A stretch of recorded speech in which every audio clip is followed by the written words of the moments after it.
ciência. No Brasil, existe uma força científica ativa e integrante da sociedade chamada SBPC, Sociedade Brasileira para o Progresso da Ciência, que há 70 anos atua em defesa da educação, do avanço científico e tecnológico e do desenvolvimento sustentável do país.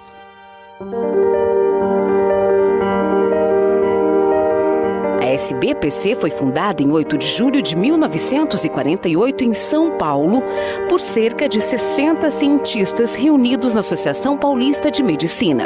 Posteriormente, essa data foi estabelecida como o Dia Nacional da Ciência. Nessa época, pós-Segunda Guerra Mundial, os institutos e universidades brasileiros enfrentavam uma crise muito séria, que motivou esse encontro. Liderado pelo médico e farmacologista Maurício Rocha e Silva, pelo médico José Reis e pelo biólogo Paulo Savaia. Esse movimento tinha a intenção de dar força e representatividade à comunidade científica.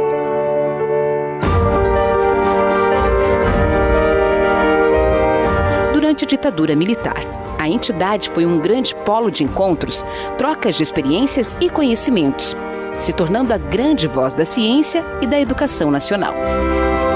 E a SBPC entrou no palco dos debates nacionais. Foi um período que consolidou a SBPC como uma chama de esperança dos ideais científicos. Sua estrutura se fortaleceu e a entidade conquistou um papel de liderança nas lutas por melhores políticas públicas, pela democracia e em defesa do desenvolvimento sustentável do país. Uma de suas contribuições mais expressivas foi a criação do Ministério da Ciência e Tecnologia em 1985. Também foi uma das responsáveis pela inclusão de um capítulo dedicado à ciência e tecnologia na Constituição Federal de 1988 e colaborou com os temas ligados aos direitos sociais e meio ambiente e educação. A SBPC é parte da sociedade e seu objetivo é lutar para que a ciência e a educação sejam parte da vida de todos, pois acredita que ciência não é gasto, é investimento.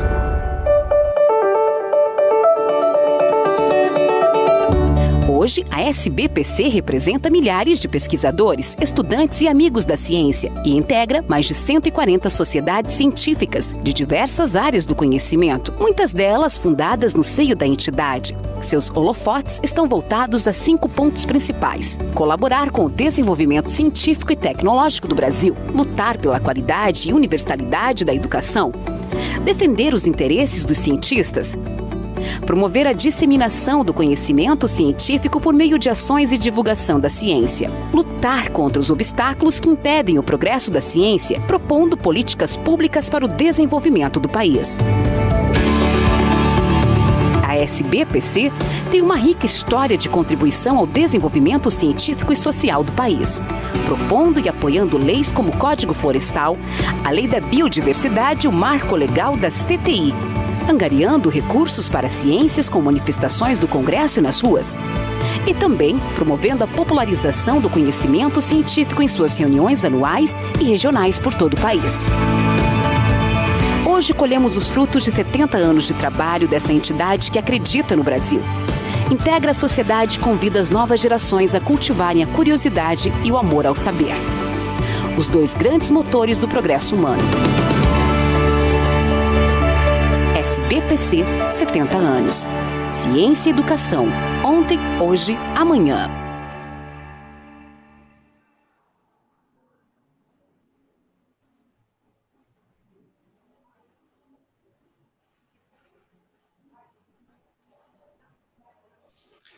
Então, boa tarde a todos. Sejam todos muito bem-vindos à nossa conferência Bioeconomia, um futuro para a Amazônia.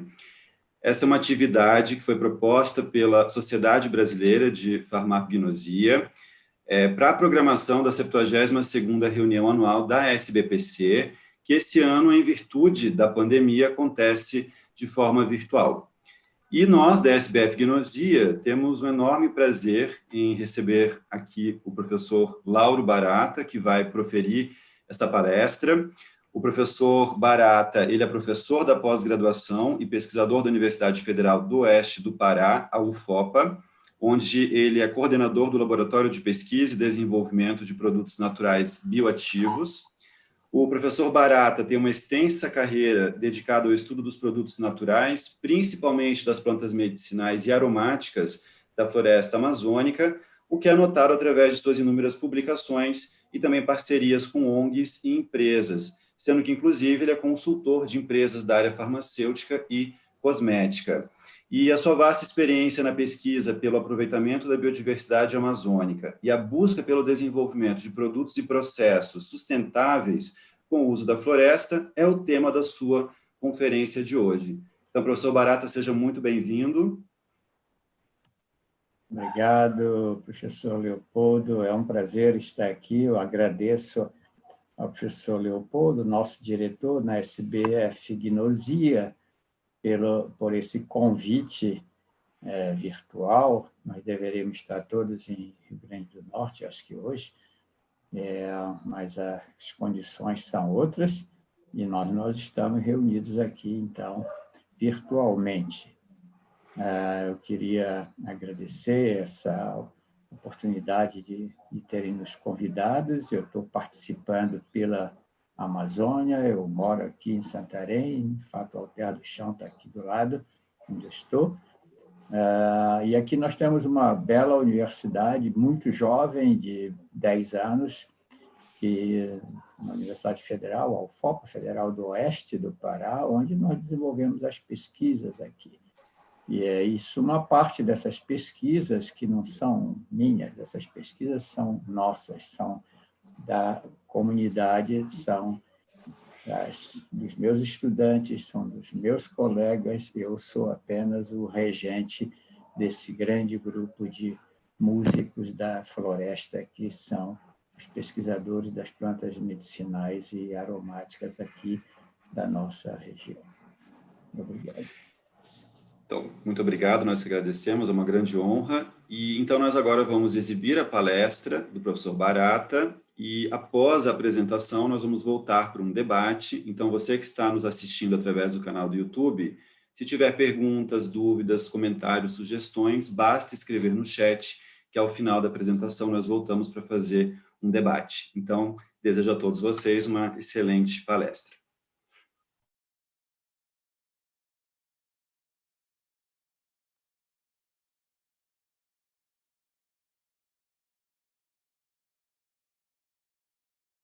Boa tarde, senhores e senhoras. É com grande prazer que eu participo dessa reunião anual da Sociedade Brasileira para o Progresso da Ciência, convidado especialmente... Boa tarde, senhores e senhoras. Barato, meu amigo, e presidente da Sociedade Brasileira de Farmacognosia. Nós nos conhecemos já há algum tempo, de Santarém, estado do Pará, da nossa universidade, onde o professor esteve conosco por algum tempo, e mantemos a nossa amizade. E vejam aqui embaixo, eu trabalho e fui o construtor e o idealizador desse laboratório, chamado Laboratório de Pesquisa e Desenvolvimento de Produtos Naturais,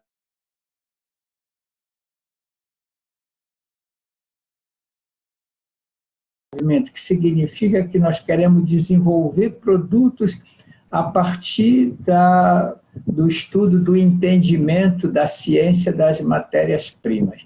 E isso é algo que é muito necessário no Brasil, e particularmente para a Amazônia. Existem muitos trabalhos científicos da Amazônia. 70% ou mais desses trabalhos são publicados no exterior ou por estrangeiros.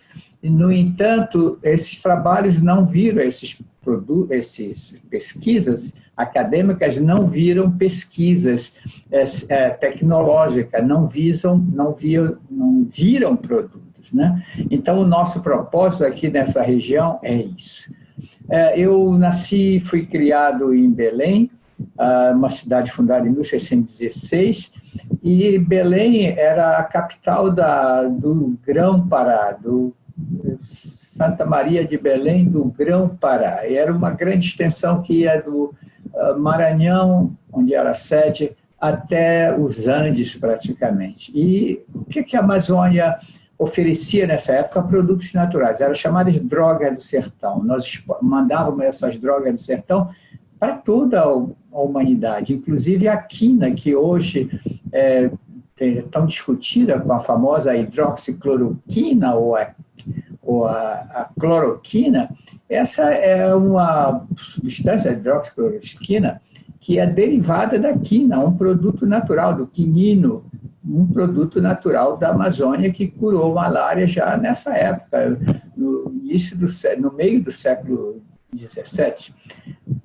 Então, nós teríamos fornecido, talvez, milhares de plantas medicinais e aromáticas para toda a Europa, mas não apenas isso, o café, o cacau, o açúcar, o algodão, o anis, a salsa parrilha e a borracha. Então, veja que nós, na Amazônia, vivemos de ciclos. Esse ciclo iniciou, então, no início da construção da cidade, 1616, e foi até o século XIX, com a borracha, quando começamos a produzir e enriquecer com a borracha. Nós éramos uma das cidades mais ricas aqui na Amazônia, no Brasil, exportavam borracha para o mundo todo, até a derrocada desse ciclo que foi em 1914. Houve uma retomada por volta dos anos da guerra, dos anos 40, mas isso não se pronunciou mais. A borracha toda foi levada para a Ásia pelos ingleses do Royal Botanical Garden, Kew, e eles têm muito orgulho disso, por sinal, e daí nós perdemos a primazia da borracha. E nós ficamos apenas hoje, o que é a Amazônia? É a grande exportadora de soja, de milho, de gado e de madeira. Todos esses processos, eles não são sustentáveis, como tem se mostrado, né? Não são sustentáveis, e nós estamos com toda essa maravilhosa biodiversidade, resinas, corantes, celulose, fibras e etc., e nós estamos fazendo muito pouco para transformar isso em produto. Para você ter uma ideia, nós temos 250 frutas comestíveis na Amazônia. Temos mais de 100 óleos vegetais, como o óleo da andiroba, o óleo de castanha do Pará, ou o óleo de murumuru. Temos mais de 350 óleos essenciais registrados na literatura. Óleos essenciais que produzem para a indústria de perfumaria, para a cosmética, para a alimentação, e temos mais de 1.000 plantas medicinais registradas. Mas isso tudo nós temos muitos estudos técnicos, provavelmente científicos e técnicos, mas não estudos de inovação tecnológica, que é o que nós pretendemos. Nós pretendemos que essa biodiversidade da Amazônia seja transformada em bioprodutos através da biotecnologia. Como é que se transforma? Com ciência e tecnologia, não apenas ciência, mas tecnologia. E é isso que me trouxe para Santarém, é estado do Pará, mas eu nunca tinha vivido aqui. Como eu disse, eu nasci em Belém, que é a 800 quilômetros na nossa direção norte, aqui, ó, de fato leste, né? Onde fica o oceano. Desculpa.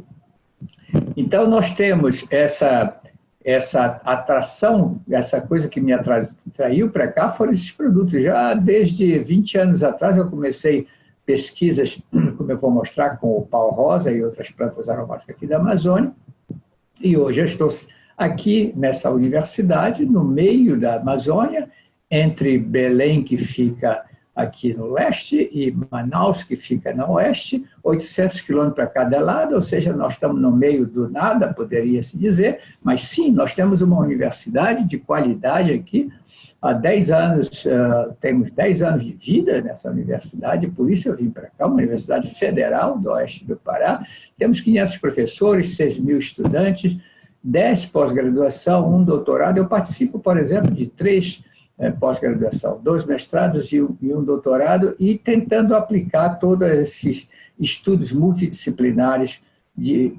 para o desenvolvimento dos bioprodutos. Que eu acredito nesse estudo é a transformação desses produtos para empresas, para comunidades. Então, é o que a gente chama de a cadeia de valor da biodiversidade. Nisso eu estou bastante focado. E, nesse momento, eu estou num projeto específico com o Dr. Carlos Nobles, Dr. Carlos Nobre e seus colegas, que são transformar óleos vegetais, aqueles 100 óleos que a gente viu, vegetais que eu falei há pouco, que praticamente só tem o óleo de castanha que é colocado no mercado. Transformar em azeites, que eu chamo de azeites gourmet para alimentação, através dessas cadeias de produtivas e transformando essa cadeia produtiva em cadeias de valor.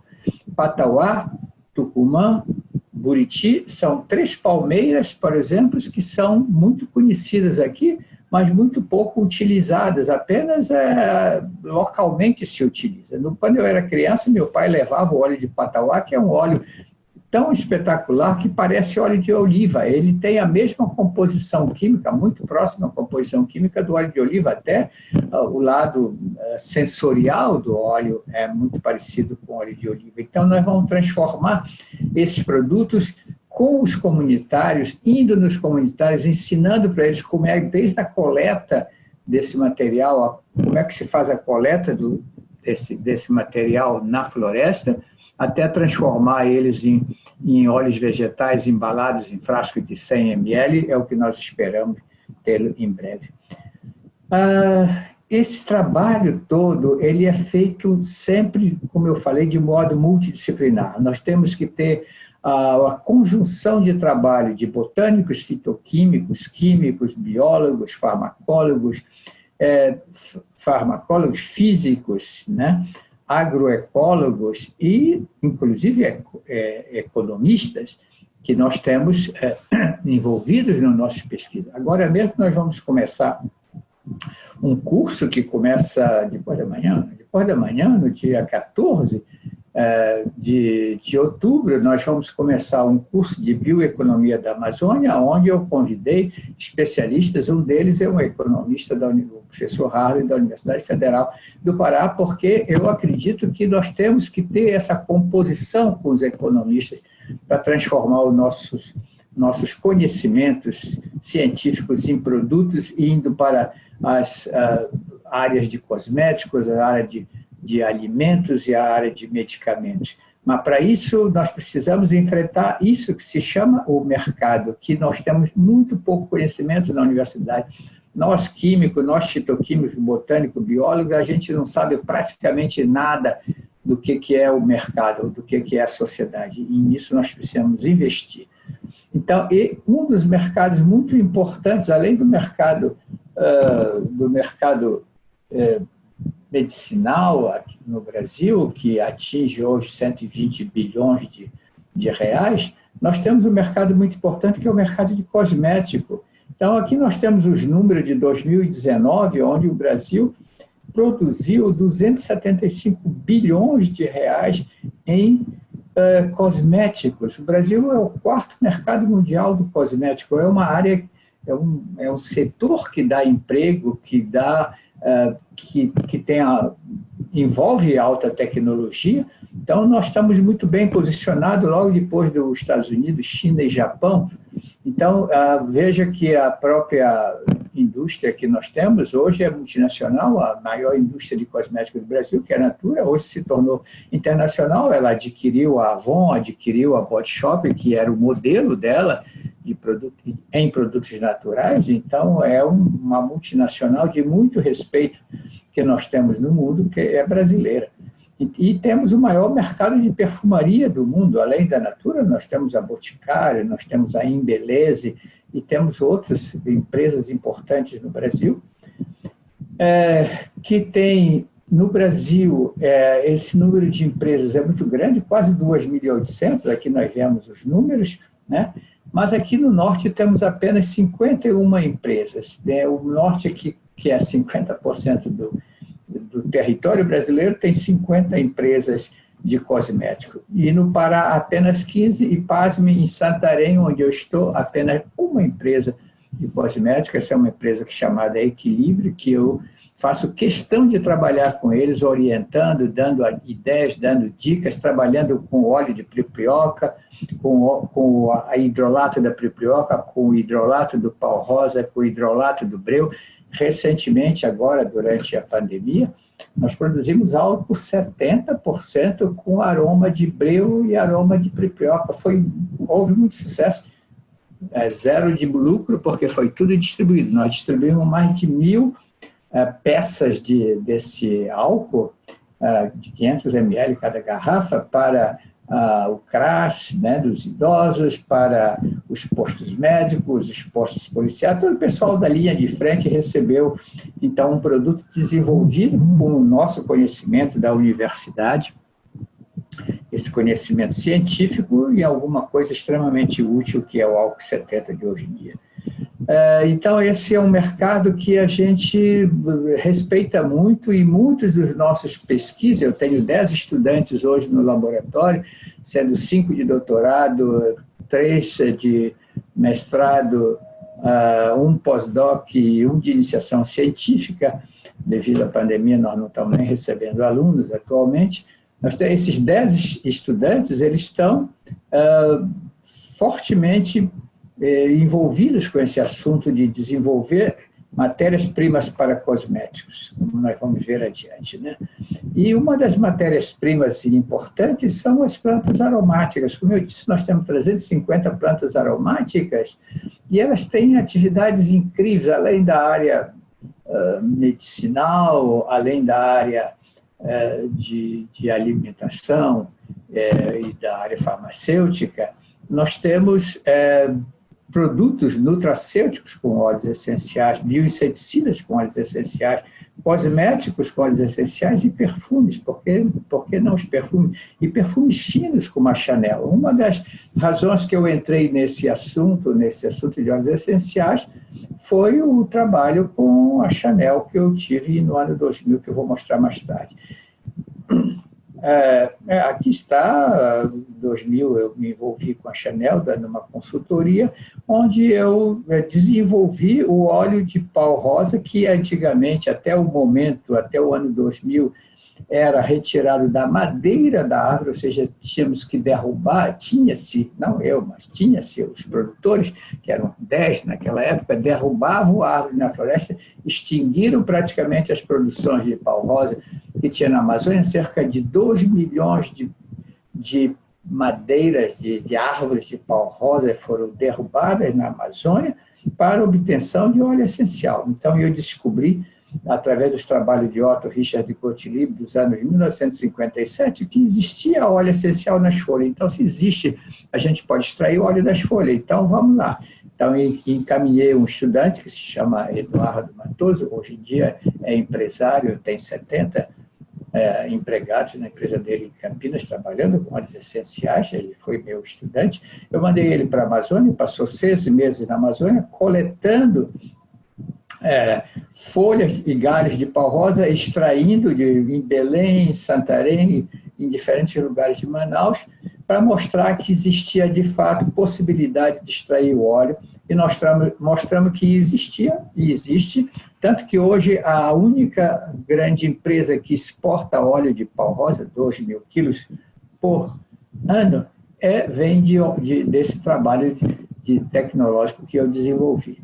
Então, essas empresas precisam apenas plantar o pau rosa, podar depois de 5 anos o pau rosa, aqui é uma árvore de 5 anos, extrair com a racha a vapor, obter um óleo essencial e vende para a área de perfumaria, como a Chanel e outras empresas. Então, eu tenho muito orgulho desse trabalho, eu recebi um prêmio internacional, mais tarde eu devo mostrar isso para vocês, ano atrasado, da Prêmio Internacional por causa desse trabalho com o óleo de pau rosa.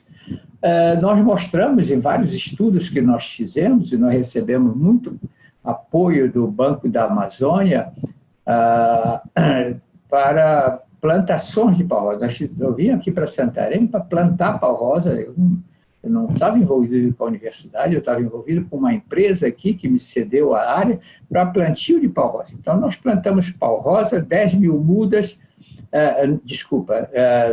esse é o projeto, se plantar 10.000 mudas, você tem 1 tonelada de óleo em 20 hectares. Então, nós mostramos em 2 hectares, nós não fizemos 20 hectares, que era um trabalho de pesquisa e desenvolvimento.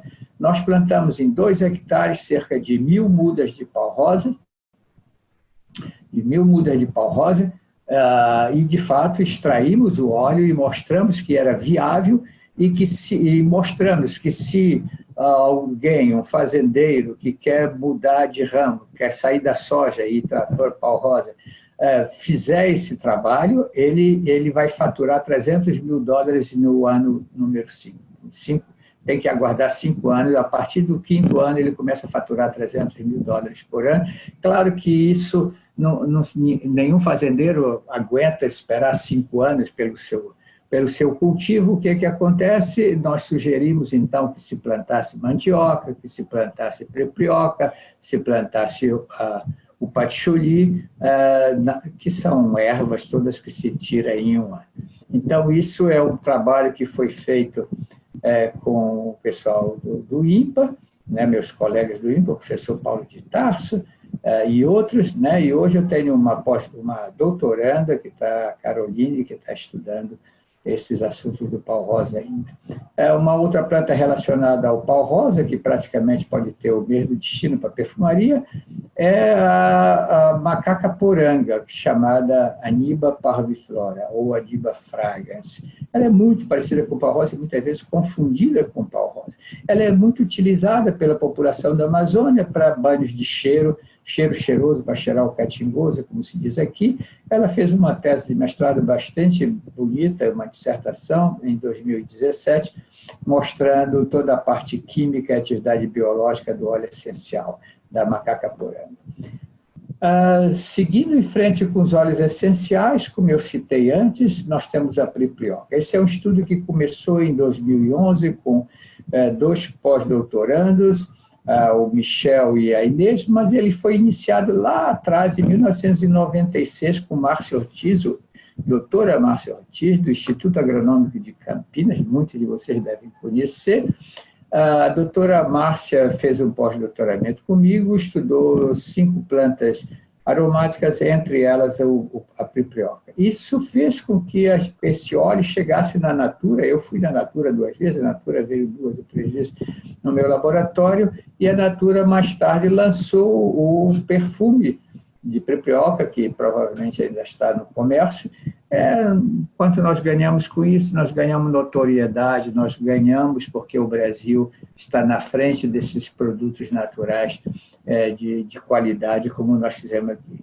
Esse óleo essencial ele serve principalmente para perfumes finos, mas também para a área da culinária, né? A culinária, licores, até uma cerveja. Quando você for a Belém, lá nas docas do Ver o Peso, você pode tomar uma cerveja de uma empresa chamada Amazon Beer, que tem aroma de priplioca, uma cerveja bastante interessante. Esse é um aroma oriental, basicamente oriental, com notas florais, amadeirado, picante, com notas de couro, que provavelmente vai ser um produto muito interessante para o mercado oriental, para a Ásia. E nisso nós estamos trabalhando. Então, esse trabalho iniciou com Márcia, depois com o Michel, em 2011, um pós-doc, e a Inês, que eu agradeço a CAPES de ter me dado não só a bolsa de pós-doutoramento para esses alunos, mas também recursos, R$50 mil para esse trabalho, que avançou bastante, nós vamos mostrar. Depois eu tive, em 2016, a Aline fazendo a dissertação de mestrado dela, com os resíduos da priplioca, não mais o óleo essencial, mas os resíduos da priplioca, e a Aline continua trabalhando com os resíduos da priplioca para o doutorado, que deve ser defendido ainda esse ano, ou no máximo no início do ano que vem. Era para ter sido defendida agora, no mês de setembro, mas não foi por causa da pandemia. E também é trabalho da Bárbara de Ansan Viana, que trabalha com os actinomicetos dos rizomas da priplioca. Agora, observe o seguinte, o óleo da priplioca ele já tem mercado, né? Aqui você pode ver, esse é o mercado do óleo da priplioca, e $500 custa, em média, o quilo do óleo da priplioca, e é basicamente encaminhado para a indústria de perfumaria. Mas veja, como só tem 0,5% o rendimento do óleo da priplioca, apenas 0,5%, significa que 99,5% desse material que a gente extrai, aqui, que é esse material que a gente extrai, que é desse rizoma, 99,5% é um lixo industrial. Então, nós resolvemos que isso não deve ser um lixo industrial, devemos aproveitar tudo. É por isso que a dissertação e a tese da Aline e o trabalho da Bárbara são com esse resíduo industrial. Então, nós estamos aproveitando não só o óleo, mas também o resíduo. Esse é o Michel, que se vê atrás de um pripriocal, aqui é uma espécie de um capim, uma grama alta, né, da altura de um homem, e os rizomas estão lá embaixo. Ele fez muitos trabalhos com a priprioca durante 4 anos, análises de vários tipos, como você vê aqui. Então, aqui é a sequência do trabalho que nós fizemos: cultivo, manejo, colheita, secagem, moagem. Você tem uma ideia, nós extraímos 1 tonelada desses rizomas, 1 tonelada, e secamos, colocamos em navios, levamos para Belém. Aluguei uma empresa que tem em Belém com frasco, com peças de 2.000 litros, e extraí o óleo essencial nessa empresa, tudo com recursos muito bons que chegaram à universidade. Então, esse trabalho de análise cromatográfica do óleo também foi muito interessante, tem várias publicações nesse sentido, né? Foi testado, inclusive, medicinalmente pela Unicamp, na Faculdade de Ciências Farmacêuticas da Unicamp, e mostrou o extrato do resíduo e substâncias do resíduo mostraram uma atividade muito interessante em vários tipos de câncer. Aqui em negrito estão os principais tipos de câncer que deram positivo para o extrato da priprioca. Aqui tem algumas publicações, e aí é um conjunto de óleos essenciais que nós estamos presentemente estudando. Além da priprioca, como eu acabei de citar, além da priprioca, nós temos a preciosa, o breu, o cumaru, o pau-rosa e a macaca-poranga. Todos esses nós estamos estudando, não só a parte de ciência, tecnologia, mas também as cadeias de valor. Com esses estudos, eu tive um reconhecimento formal da International Federation de Aroma Trades, ou seja, dos produtores de aromas e de fragrâncias internacionais. Em 2018, me deram um prêmio, aqui está a medalha, embora eu não tenha nenhum reconhecimento nacional até o momento por esse trabalho, já tive um reconhecimento internacional. Um outro trabalho, quer dizer, que a priprioca nós estamos estudando, além do óleo, estudamos os resíduos. Mas aqui nós temos um outro produto que é bem conhecido para sorvetes, bolos, licores e coisas maravilhosas na cozinha. Eu faço, por exemplo, um pato alaqueado no cupuaçu, que é uma verdadeira maravilha no forno, né? Um pato para comer com arroz de jambu e tucupi. Mas aqui nós estamos trabalhando com a casca do cupuaçu. Ora, praticamente 1/3 ou 40% desse material, que é o cupuaçu, são cascas que são jogadas fora. Então, praticamente a metade. No Pará, a gente produz 30.000 toneladas de cupuaçu, de frutos de cupuaçu. Metade disso, praticamente, é resíduo, é casca. Nós resolvemos estudar os antioxidantes fenólicos da casca do cupuaçu, também da casca do cacau, também de resíduos de madeira, como jatobá e outras plantas. Então, nós estamos aproveitando tudo o que a natureza nos dá. Então, esse trabalho de metabolômica foi feito graças a um projeto que nós temos com a CAPES, que nos deu recurso um projeto chamado PROCAD. Então, eu pude mandar 7 alunos para São Paulo, para a Unesp de Araraquara, que nós agradecemos muito o apoio que eles nos deram. E esse aluno estudou recentemente, então, os extratos da casca do cupuaçu, e descobriu essas maravilhosas substâncias fenólicas que têm atividade antioxidante. Então, esse é um outro trabalho de jatobá também, do metabolômica do jatobá, da doutoranda Sara Freitas, não é, que também foi feito pelo projeto, né, com a ajuda desse projeto do PROCAD, e nesse caso ela descobriu outras substâncias que são antioxidantes, a quercetina, a mais conhecida, mas algumas substâncias que são desconhecidas, inclusive, que nós vimos no slide anterior, né? Então, esses estudos são feitos não só com espectrometria de massa, mas também com a ressonância magnética nuclear. Então, praticamente todos os meus alunos estão estudando esses resíduos de produtos aqui da Amazônia. Esse, então, era o que eu tinha a mostrar para vocês, assim, muito rapidamente, né? E esses trabalhos não poderiam ser feitos sem a ajuda dos alunos e dos meus colegas. E aqui estão descritos alguns pós-doutorados, já citei alguns outros pós-docs que trabalharam nesses assuntos, né? Agradecer também aos meus colegas, que aqui estão descritos, alguns deles que me cederam muito simpaticamente seu laboratório, como o professor Bruno, o laboratório de farmacognosia, que o professor Leopoldo conhece muito bem, trabalhou nesse laboratório, né? Então, nós trabalhamos em conjunto com vários colegas. Aqui temos colegas da área de farmacologia, temos colegas da área de microbiologia, de especialistas em madeira, especialistas em cromatografia, especialistas em animais, em testes em animais. Então, esse é o trabalho que nós fazemos aqui na universidade,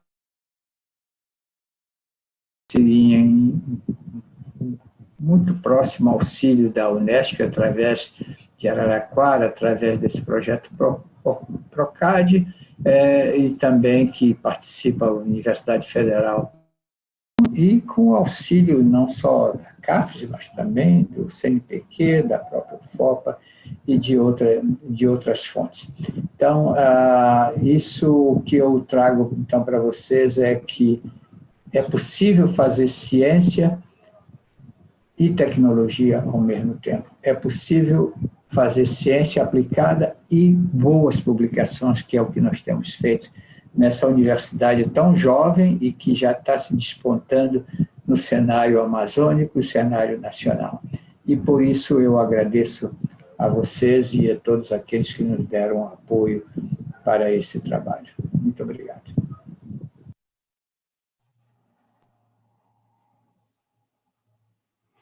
Então, muito obrigado, professor Lauro, por essa excelente palestra. Confesso que fiquei com vontade de provar o pato com cupuaçu, porque essa receita ainda não conheço. Eu conheço os peixes maravilhosos que a Susan faz, a moqueca de caju, né? Mas o pato realmente nunca provei. O pato é uma invenção minha. O pato é um pato laqueado, a moda chinesa, não se pode falar tanto hoje, mas é a moda chinesa, um pato laqueado ao forno, e depois a gente serve com arroz de jambu e tucupi. É um acompanhamento lateral, é realmente muito bom. Tipicamente amazônico. Bom, vamos passar agora para o nosso debate, né? Enquanto as perguntas vão chegando. Então, quem assistiu a palestra e quiser fazer comentários, perguntas, sugestões, fique à vontade para digitar ali no nosso chat, que nós vamos responder a todas, tá? Mas, enquanto as perguntas vão chegando, eu queria iniciar o debate, professor, conversando um pouquinho sobre inovação, né? Muito se fala, hoje em dia, em desenvolvimento e inovação tecnológica dentro das universidades. É só a gente ver esse movimento crescente das startups, e tem muitas agências de fomento que têm editais específicos, né, para financiar esse tipo de ação. Mas é um movimento relativamente recente, né? Eu queria que você comentasse um pouquinho como é que você enxerga o cenário do desenvolvimento tecnológico, de inovação tecnológica dentro das universidades brasileiras, e o que falta ainda para melhorar? Por que tem tão pouco produto sendo desenvolvido e saindo das universidades? Uma pergunta que a gente já se faz há 2 décadas, pelo menos, né? Bom, a primeira coisa é estruturar dentro da universidade uma agência que, de fato, possa dar apoio para o pesquisador, para o cientista, para que ele possa fazer a composição, o contato com a empresa, porque o tete-a-tete com uma empresa não é uma coisa simples, Normalmente, precisa de um elemento intermediário para fazer essa conexão entre o pesquisador e a empresa. E esse contato intermediário, normalmente, é uma agência não é agência de fomento, é uma agência de transferência de tecnologia. Isso a Unicamp conseguiu fazer muito bem. Inicialmente, isso nos anos 80, ela tinha uma coisa que chamava ETT, Escritório de Transferência de Tecnologia. Mais nos anos 90, se transformou na Inova, que é a Agência de Inovação da Unicamp. Ela é um modelo. Eu acho que tem 3 modelos, eu não conheço muito bem os outros, mas 3 ou 4, talvez, que são os melhores que eu conheço. Bom, primeiro, o da Unicamp, que eu conheço bem, o segundo, da Embrapa, o terceiro, nós temos Minas Gerais também, que parece que trabalha muito bem com esse aspecto, e a Fiocruz. Então, esses 4, inclusive a Fiocruz foi quem nos ensinou na Unicamp, digo, nos ensinou porque eu fazia parte da Unicamp. Nossos colegas lá eram 50 pesquisadores, 50, dirigido por um professor, mas eram 50 pesquisadores que trabalhavam nessa área de transferência de tecnologia. E eles facilitavam muito a nossa vida.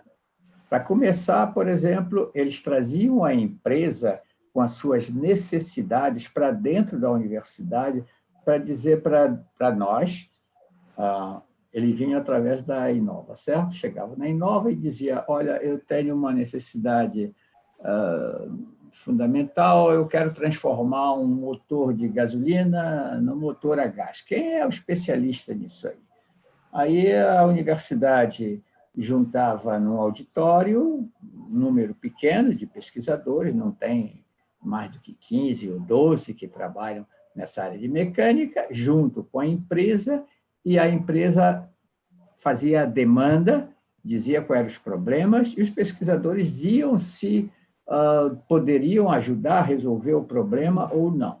Estou falando de motores, mas na química é exatamente a mesma coisa. Ele trazia, por exemplo, na área de química sintética, as grandes empresas, né? A Che foi lá, a EMS foi lá, a outra chama Medley, eu acho, Medley, foi lá na Unicamp, e eles colocavam numa sala e faziam um seminário e diziam a sua necessidade. Os pesquisadores diziam, puxa, aqui eu posso entrar com isso aqui, eu posso ajudar nisso. O outro dizia, eu também. Então, até pesquisadores que não se conheciam, eles acabavam se conhecendo naquele ambiente e começavam a fazer grupos de pesquisa. Então, a gente tinha o auxílio, o apoio, a sustentação, como diz o francês, o soutien, né? Nós tínhamos o apoio desses colegas e da agência e da universidade. Nós tínhamos livre um dia por semana para trabalhar para uma empresa. Poderíamos simplesmente nos liberar do trabalho dentro do Instituto de Química, estou falando que eu era do Instituto de Química, e trabalhar dentro de uma empresa. Eu nunca cheguei a fazer isso, mas era possível, não era impedimento. Então, em algumas empresas em algumas universidades nessa época, por exemplo, era visto quase como criminoso um professor trabalhar para uma empresa, como se fosse uma coisa irregular, ilegal. E esse ambiente ainda existe no Brasil. Infelizmente, existe no Brasil. Eu sei do que eu estou falando, eu estou no norte agora, não estou mais em São Paulo. Esse ambiente de desconfiança da empresa. Então, a empresa também ela tem dificuldade de relação com a universidade. Então, o que precisa é que a empresa possa se aproximar da universidade e ter mecanismos legais de suporte para a empresa se sentir segura juridicamente e para a gente se sentir seguro juridicamente. Eu trabalhei com empresas, dei ideia para a empresa, desenvolvi produtos para empresas que eu nunca vi a cor de um centavo ou de $1. Ok, eu ficava feliz simplesmente da empresa utilizar a minha tecnologia. Pau rosa é uma das coisas que aconteceu, mas eu desenvolvi, por exemplo, prilocaína, me lembro muitíssimo bem, prilocaína, que é um analgésico nos anos 80, isso foi fabricado por uma empresa brasileira, acho que da Bahia, e a universidade nem eu ganhamos nada. Então, a partir de que existe uma instituição que te dá respaldo, que te dá suporte, as coisas mudam e mudam para melhor. Então, eu acredito que sem essa instituição, e ainda hoje isso não existe na maioria absoluta das universidades federais, pelo menos. Então, por exemplo, existem os NITs são absolutamente ineficientes. Esses núcleos de inovação tecnológica é um avanço? Foi um passo a mais? Foi, mas são ineficientes. Então, tem que desenvolver outros mecanismos, e a Unicamp, a Fiocruz, a Embrapa conhecem esses caminhos. É por aí que a gente vai conseguir, e hoje, só para encerrar esse aspecto, verifica, eu não sei quantos agora, claro que teve muita ajuda da nossa fundação lá em São Paulo, Fundação do Estado de São Paulo, né? Que dava recurso.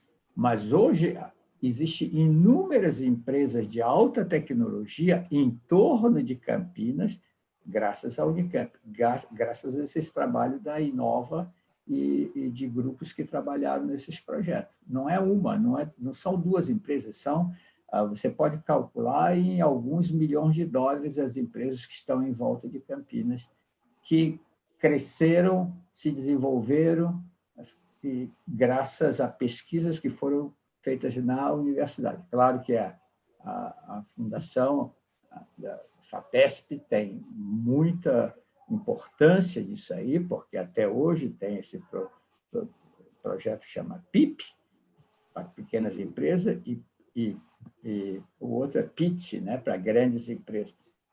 Então, tem a mão da FAPESP aí, mas tem a mão da universidade também. Uhum. A Gilda Guimarães Leitão, lá da UFRJ, que inclusive ela quer a receita do pato também, que ela comentou aqui. Você vai ter que passar a receita depois para a gente. Ela pergunta em relação ao rizoma da pripioca. Então, quando você faz a coleta, a planta ela morre, né? Então, daí você tem que fazer o replantio, ou não, ela brota de novo. Como é que funciona o processo de cultivo da pripioca? Essa é uma planta quase daninha, viu, Gilda? Ela é a tiririca daí. A tiririca é um cíperus, é um gênero cíperus. A nossa é cíperus articulatus, mas existe, acho que são mais de 200 espécies, muito mais do que isso, mais de 200 espécies do gênero cíperus, né? É uma tiririca. Se você pegar uma tiririca, arrancar e cheirar, ela tem aroma, né? Então, a nossa, daqui da nossa região, que a gente não sabe mesmo se é amazônica, ou se vieram os negros da África, ou se vieram com os portugueses, de alguma maneira ela chegou aqui e hoje é uma planta usada nos perfumes caseiros. Todo mundo aqui faz um perfume caseiro com essas plantas. Mas, quanto ao cultivo, é muito, muito fácil de cultivar. Normalmente, um rizoma, a gente divide, tem o rizoma, a raiz, né? E o tubérculo, a gente separa o tubérculo, que é uma coisa do tamanho de uma azeitona, um pouco maior, talvez uma azeitona grande, e a gente simplesmente coloca de 40 para 40 centímetros, coloca um canteiro um pouco alto, né? Esse alto deve ser mais ou menos 40 centímetros, são esses canteiros de 50 metros, e colocamos de 40 em 40 centímetros para facilitar depois a arranquia, que a gente chama, né? Senão fica bem difícil de arrancar, porque aquilo lá está lá embaixo. Mas ela se espalha muito, muito rapidamente. Inclusive, quando você arranca, você vai conseguir arrancar uma parte, que nem mandioca. Você arranca uma parte e outra parte fica no solo. Aquela parte que fica no solo vai se espalhar. Ao contrário, você tem que cercar áreas, por exemplo, para evitar que ela se espalhe demais. Então, o cultivo é extremamente simples. Nós cultivamos 1/4 de hectare, acho que alguma coisa...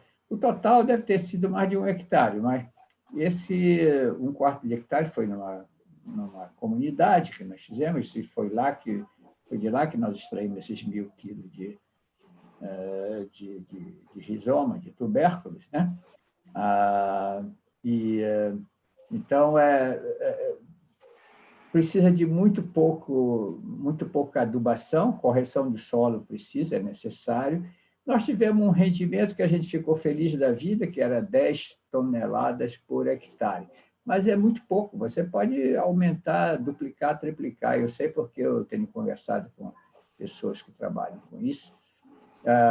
O cultivo é extremamente simples, extremamente simples. Não, isso não há problema nenhum. O grande problema é o mercado, né? Que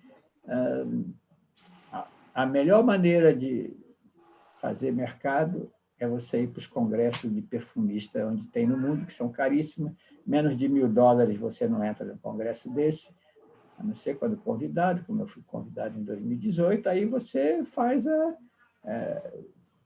mostra o teu trabalho tecnológico e geralmente mostra, os perfumistas vêm para você, você mostra o fresquinho, eu dou um fresquinho, vai visitar a indústria dele, e assim começa o trabalho, né? Isso é uma coisa que exige recursos, né? Porque hoje é muito difícil de você visitar esses países todos, porque é muito caro, né? Muito caro. Mas eu fiz isso com o pau-rosa e com o pau-rosa funcionou muito bem. Todo mundo dizia, não, a folha de pau-rosa não é a mesma coisa que madeira de pau-rosa, não vai conseguir registrar, conseguir tudo.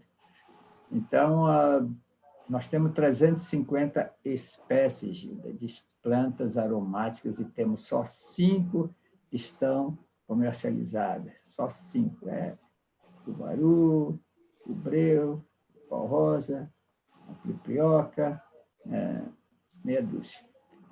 É uma coisa incrível, com tantas possibilidades que nós temos, com tecnologia tão simples que de não só no laboratório, tecnologia simples de trabalhar, mas também industrialmente. Eu estou dizendo, eu sou químico, nem sou engenheiro, eu trabalhei com dornas de 2.000 litros, aluguei uma empresa para fazer essa extração. 3 dias dentro da empresa, tive lá o óleo em quantidades industriais. Professor Barata, né, indo nesse gancho dos óleos essenciais, a gente sabe que na Amazônia nós dividimos as estações em inverno e verão amazônico, né? Então, essa sazonabilidade pode interferir na composição química, né, dos óleos. Você observa isso nas plantas que você estudou, em termos de rendimento e quantidade, de qualidade também das moléculas? Absolutamente, tem. Essa sazonalidade influencia na quantidade de óleo que você extrai, ou seja, no rendimento da produção do óleo. Não é só o solo, claro que o solo implica se você fez irrigação ou não, se você fez o manejo da área, tirou as outras ervas que estão impedindo o crescimento ou não, mas ainda que você tenha exatamente as mesmas condições, no inverno amazônico, que é pura chuva, que começa agora, graças a Deus que estava quente na cabeça, mas começa agora em dezembro, né? E vai até mais ou menos o final de maio, é muito diferente do verão, principalmente onde nós estamos. Aqui em Santarém, a partir de agosto até novembro, não chove. Aqui as chuvas têm nome. Aqui a chuva de finados chegou dia 2 agora. Dia 2 foi dia de finado, porque tinha um mês praticamente que não dava uma gota. Teve a anterior, foi a chuva do Cajueiro. Você tem ideia? Isso aqui é a Amazônia, mas não é a mesma Amazônia de Belém ou a Amazônia de Manaus. O regime de chuva, bom, o povo conhece isso aqui, né? E é um calor bem apreciável. Só não é tão mais quente porque não incomoda muito, porque não tem essa falta de umidade que tem no sul, né? Principalmente São Paulo, Brasília, tal, né? Não tem. Mas então muda, mas não muda o suficiente. E do ponto de vista industrial, o que pode ser feito, e é feito muitas vezes, quando é uma planta que tem, por exemplo, 2 colheitas, como a cripioca tem 2 colheitas, inverno e verão, você faz o pool, né? Você faz a mistura, como qualquer outro produto, né? Faz o pool e você não vende aquela do inverno e aquela do verão para propósitos diferentes. Você faz o pool, ou então você colhe também uma única vez no ano. Então, eu vou colher quando terminar a estação seca, como agora. Agora está terminando a estação seca. Até é mais fácil de colher, porque o solo fica mais úmido, fica mais fácil de meter o subsolador ou a enxada, né? Numa comunidade é a enxada. Se você for mecanizar, é o chamado subsolador, né? Mete o trator com aqueles garfos embaixo e levanta ele lá. Então, muda um pouco, mas não muda fundamentalmente. Então, aí tem quantidade de substâncias que vão variar, né? São sesquiterpenos, né? Fundamentalmente são substâncias sesquiterpenas. Ela é muito rica, a tripioca, né? A tripioca é extremamente rica em sesquiterpenos, alguns de terpenos também. Uhum. Aqui tem um comentário da professora Maria das Graças Lins Brandão, do CEPLANT, lá do FMG. Ela fala do banco de dados DataPlant, que tem mais de 3.400 plantas registradas e seus usos tradicionais, né? E, inclusive, você comentava numa palestra que você deu em homenagem ao Otto Gottlieb, em agosto, se eu não me engano, você participou de uma mesa, né? E você comentou que muitos naturalistas viajantes passaram por Santarém, né? Santarém foi ponto de parada importante aí nos séculos passados, né? Pois é. Que pena que os cientistas brasileiros vêm tão pouco aqui, né?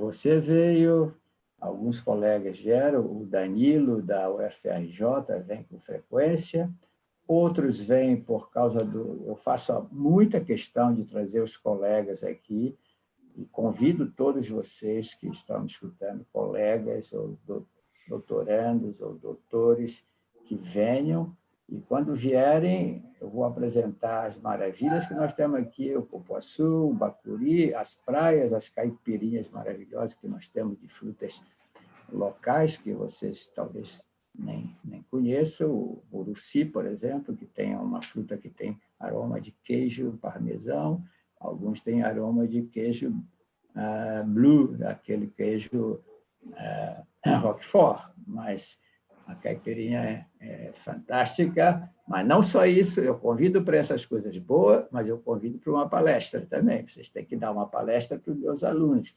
Então, eu quero... Fundamentalmente, meus alunos eles são de Santarém, que é a maior cidade da região oeste, são 300 mil habitantes, mas também de cidades muito pequenas, de Curuá, de Monte Alegre, de Alenquer, que a universidade é do oeste do Pará, de Oriximiná. Então, são jovens que, eventualmente, nunca saíram daqui dessa região. Então, é fundamental que eles conheçam vocês, conheçam os colegas, e sempre que eu posso, e tenho feito isso, eu já mandei talvez uma dúzia ou dúzia e meia de estudantes e de colegas para São Paulo, seja para Congresso de Plantas Aromáticas no Rio de Janeiro, aquele internacional. Eu tinha recursos de vários projetos, foram, acho que, 10 estudantes. Depois, estudantes que foram para Campinas fazer curso durante 2 semanas no CPQBA, Centro de Pesquisas Químicas, Biológicas e Agronômicas, junto com nossos colegas, passaram pela área de química, pela área de microbiologia, pela área de agronômica. Então, é importante que essas pessoas, que é a formação que eu tive. Eu nasci em Belém, só conhecia Belém até 23 anos de idade. Depois eu fui para o Rio, do Rio fui para São Paulo fui para o mundo, depois voltei para cá. Então, é muito importante conhecer o mundo. Então, nossos estudantes, sempre que possível, eu consigo recursos, ou eles fazem o mestrado aqui, um deles, esse que fez o trabalho do cupuaçu, que aparece aqui, agora é doutorando do professor Valdir no IME, passou no IME em 2º lugar. Nosso mestrando daqui fez o mestrado agora em setembro, e em outubro fez o exame de entrada no IME, está lá. Tem outro que está fazendo doutorado na Unifesp, em São Paulo, outro que está fazendo doutorado em Belém, na UFPA. Então, é muito importante esse traquejo. Por isso, eu sempre falo desse projeto PROCAD, que é um projeto exatamente para esse tipo de coisa, para que chama de mobilidade estudantil. Não só mobilidade estudantil, também pode trazer professores para cá. Então, eu espero trazer vocês podem se convidar, ou eu convido vocês quando acabar esse... Ano passado, nós convidamos alguns professores. Esse ano, nós tínhamos uma lista, não foi possível. Aliás, nem fizemos lista. Esse ano, tenho uma doutoranda, uma doutora, que é minha pós-doc, que está indo para Araraquara. Infelizmente, só isso. E temos só 3 estudantes no laboratório, dos 10. Porque os outros são de risco, têm algum problema, então não estão podendo ir para o laboratório. Mas no ano que vem, espero que esse tempo venha logo, a gente possa, de novo, ter essa composição. Isso é extremamente importante para a Amazônia. Então, mais cientistas deviam vir aqui. Olha, aqui foi o berço de von Martius, nada menos que von Martius, foi o maior botânico de todos os tempos. De todos os tempos. Pode começar a contar de 1813, eu acho que ele chegou aqui, 1813, até durante alguns anos ele ficou aqui. De lá para cá, o maior botânico do mundo foi von Martius. Ele esteve aqui em Santarém. Eu tenho o livro dele, está por aqui, o livro de memórias dele, em português, claro. Você compra isso só nesse sebo, nessa estante virtual. Mas von Martius Speaks. O outro foi Henry Bates. Eu participei ano atrasado, a minha filha estava fazendo doutorado, pós-doc, em Vancouver, no Canadá. Eu passei um mês lá com ela. Fui convidado por um museu, o Museu da Cidade, que é uma bola gigantesca, assim. Lá em cima, na calota da bola, tem um auditório maravilhoso. E aí eu fui convidado para fazer uma palestra para 100 crianças. 100 crianças. Crianças da idade do meu neto, de 10 anos, 9 anos, 10 anos, 11 anos. Eu tinha 8 minutos, eu acho. Me deram 8 minutos para falar para essas crianças. Eu preparei uma palestra e disse: isso era porque era o que antecedia o lançamento de um filme nacional feito pelos canadenses, de Henry Bates. E Bates viveu 13 anos aqui, foi meu vizinho, ele aqui é o Terra do Chão, virou aqui em Santarém. Essas borboletas que eu tenho aqui no quintal são borboletas que ele tem, que estão lá no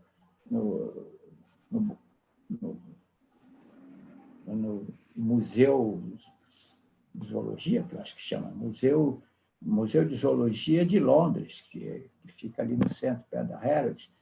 Então, essas mesmas borboletas. Então, fizeram um filme, e antecedendo o filme, me convidaram porque eu era da Amazônia, porque eu era do lugar onde Bates tinha vivido, e eu falei 8 minutos para as crianças, mostrando borboleta do meu quintal, plantas do meu quintal, dizendo os produtos naturais da Amazônia.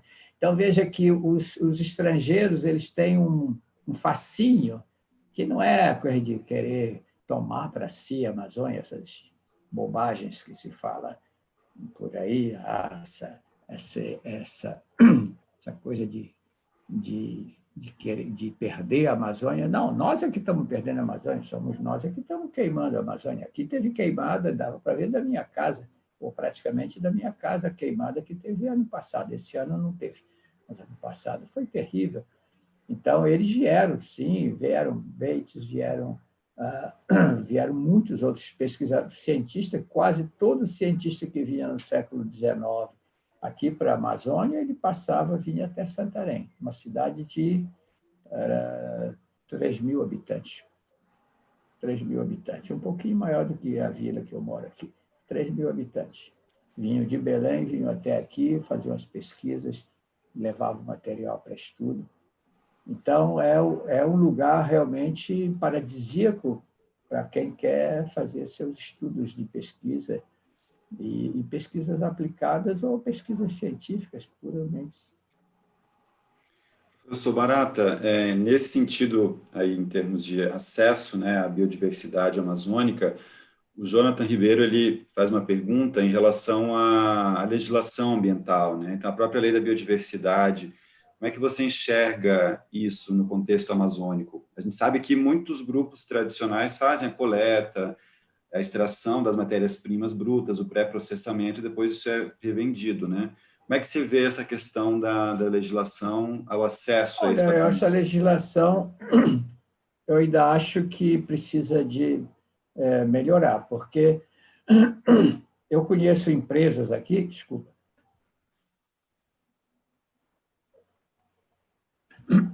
eu conheço empresas que trabalham com estrangeiro e exportam óleo de copaíba, não é 1 quilo de óleo de copaíba, exporta óleo de copaíba, 1 tonelada, 1.000 quilos de óleo de copaíba, e vai para o exterior, e tudo bem. Mas se eu quiser trabalhar com óleo de copaíba, e eu trabalho com óleo de copaíba, eu tenho que me registrar com todos os dados, com tudo, e simplificou muito do ano passado para cá, você lembra disso. Então, eu tenho que fazer todos os registros, dizer com quem eu trabalho, quem são meus alunos, qual é o tempo que eu vou levar nesse trabalho, etc., etc. Então, para estudar o óleo de copaíba, que é exportado à vontade. Estou falando de copaíba, mas você pode incluir pau-rosa, você pode incluir cumaru, você pode incluir as plantas, as madeiras que são, sei lá, hoje em dia, quanto se exporta, mas alguma coisa como 5 milhões de toneladas de madeira da Amazônia são produzidas e saem da Amazônia. 85% parece que vai para São Paulo. Mas 15% vai para o exterior. Então, essas plantas que eu estou trabalhando, o jatobá, maçaranduba, macacaúba, preciosa, eles estão no mundo inteiro. Eu estou estudando o resíduo da preciosa, mas amanhã eu posso ser surpreendido com um paper que alguém já fez a metabolômica da preciosa. Porque ela sai daqui, inclusive em forma de janelas e portas. O resíduo que eu trabalho da preciosa é a Aniba canelila. É uma planta muito antiga. Todo mundo já trabalhou com isso, o Otto já trabalhou com isso nos anos 50.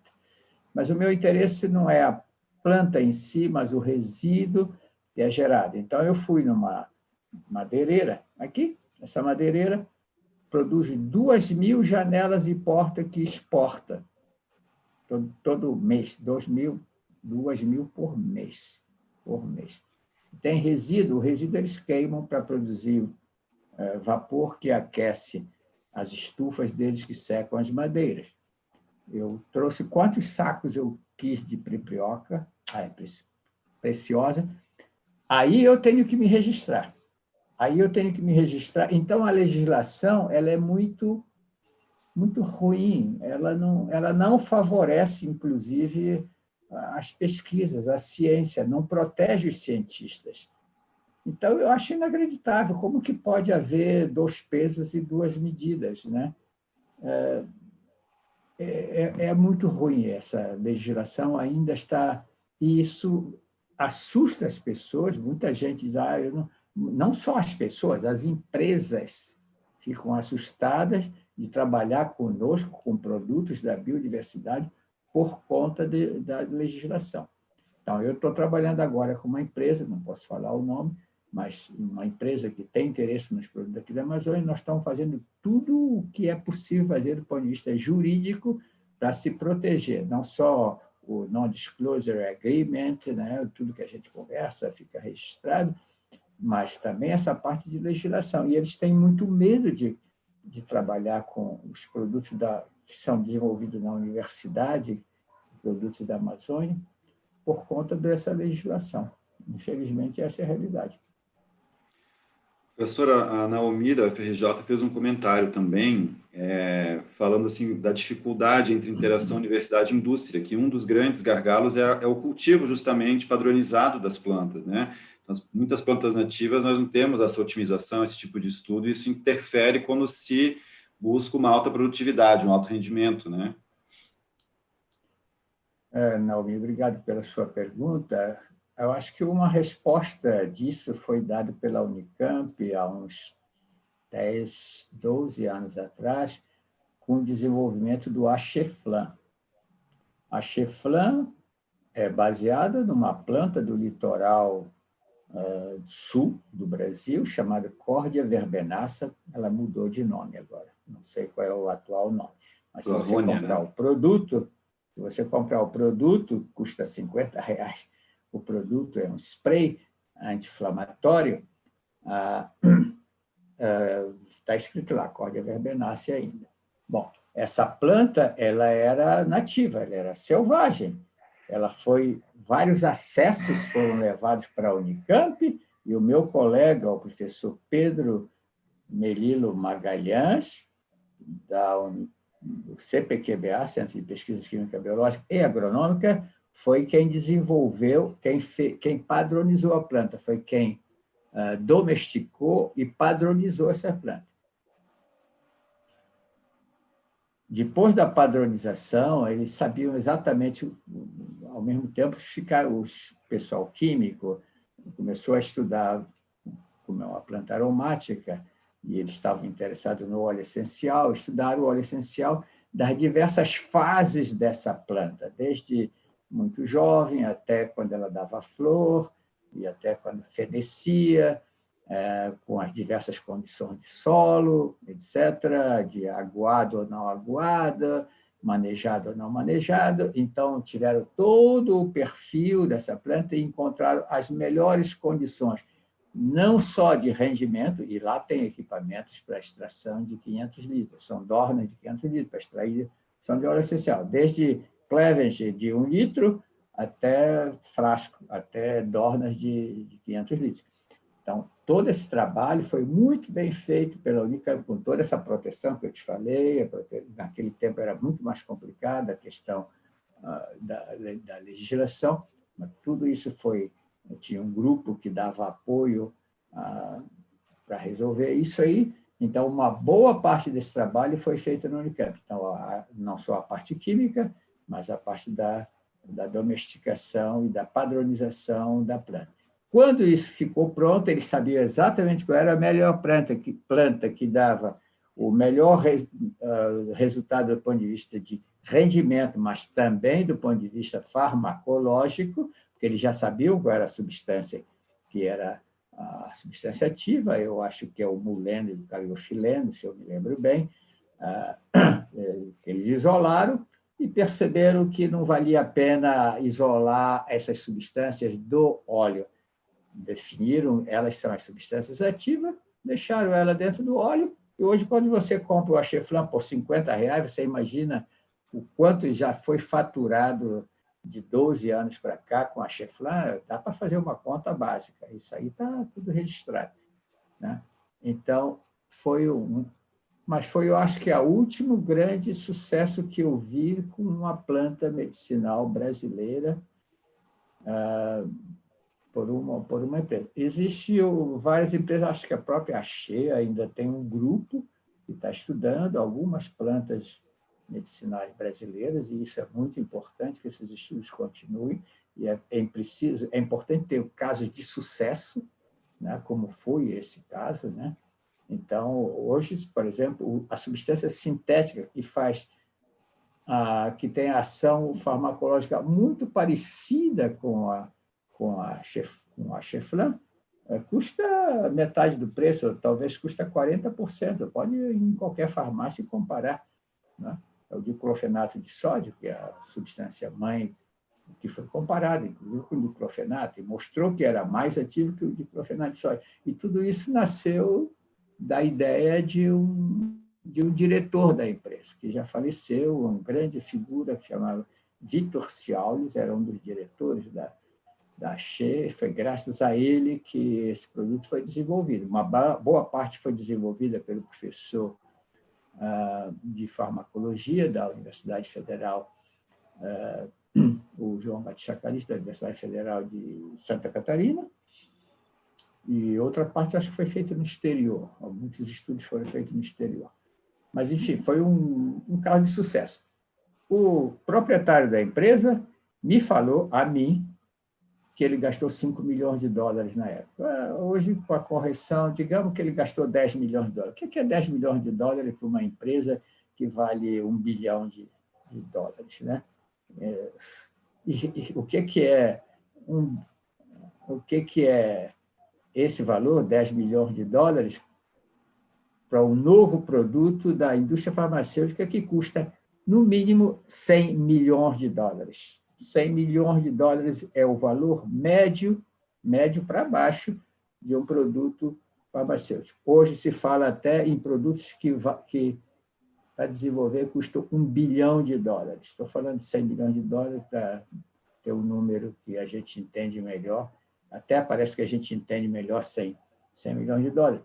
Mas é isso, então, um produto natural que fez muito sucesso. Mas, infelizmente, nós temos essa biodiversidade toda aqui fora, que pode estar escondida, talvez, a cura de tantas doenças, do Covid ou do câncer.